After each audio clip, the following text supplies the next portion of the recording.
ശരി തിരുമണത്തെ, അങ്ങനെയാകട്ടെ.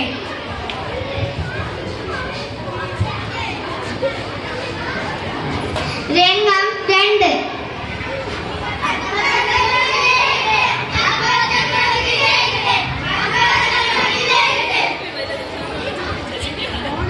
ബീർബൽ, എന്താണ് നിന്റെയൊക്കെ അർത്ഥം?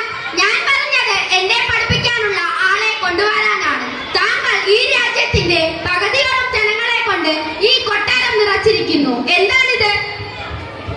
ചക്രവർത്തി ക്ഷമിച്ചാൽ ഞാൻ അങ്ങയുടെ ഉത്തരവ് പാലിക്കുക മാത്രമാണ് ചെയ്തത്. താങ്കൾ എന്താണ് പറയുന്നത്? മണ്ണിൽ മണിക്കൂറുകളോളം കളിച്ചുരസിക്കാൻ അങ്ങേക്ക് അറിയാമോ?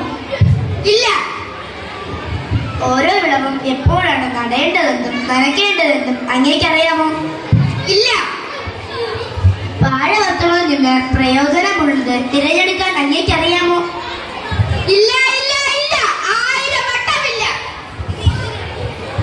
ഈ ഹാളിലുള്ള ഓരോരുത്തർക്കും അങ്ങയെ എന്തെങ്കിലുമൊക്കെ പഠിപ്പിക്കാനുണ്ട്. മറ്റുള്ളവർക്ക് അറിഞ്ഞുകൂടാത്ത ചിലതറിയാം. ഞാൻ കരുതിയത് താങ്കളെ ആർക്കും ഒന്നും പഠിപ്പിക്കാനില്ലെന്നാണ്. മറിച്ചാണ് തിരുവനന്തപുരത്തെ.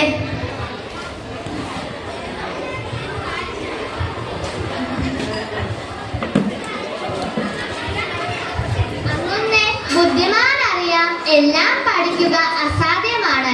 എന്നാൽ ഒരു നല്ല മനുഷ്യനാകാൻ എല്ലാവർക്കും കഴിയും. അതെങ്ങനെയാണ്? എല്ലാവരും പഠിക്കുകയും വേണം.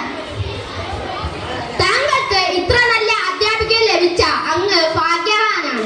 ഇതാ ആരാണെന്ന് എന്നോട് പറയില്ലേ?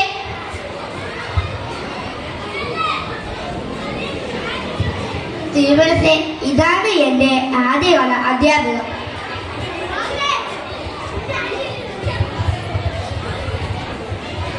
അക്ബർ ചക്രവർത്തിയായി അഭിനയിച്ചത് ഗൗതം കൃഷ്ണ നാലിബി. ബീർബലായി അഭിനയിച്ചത് കാശിനാഥ് നാലിബി. രംഗാവതരണം രഞ്ജിനി നാലിബി. വൃദ്ധയായി അഭിനയിച്ചത് അഭിരാമി നാലിബി. വൃദ്ധയെ സഹായിച്ച പെൺകുട്ടികൾ അലീന നാലിബി, ശ്രീബാല നാലിബി. പടയാളികളായി അഭിനയിച്ചത് ആദികേഷ് നാലിബി, സൂരജ് നാലിബി, ശിവജി നാലിബി, അനുരാഗ് നാലിബി, അഭിരാഗ് നാലിബി, അശ്വിൻ നാലിബി.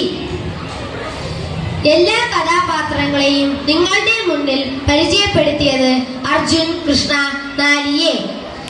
ഞങ്ങളുടെ ഈ ചെറിയ നാടകം ഇത്രയും സമയം ക്ഷമാപൂർവം കണ്ട് ആസ്വദിച്ച എല്ലാവർക്കും 1000 നന്ദി.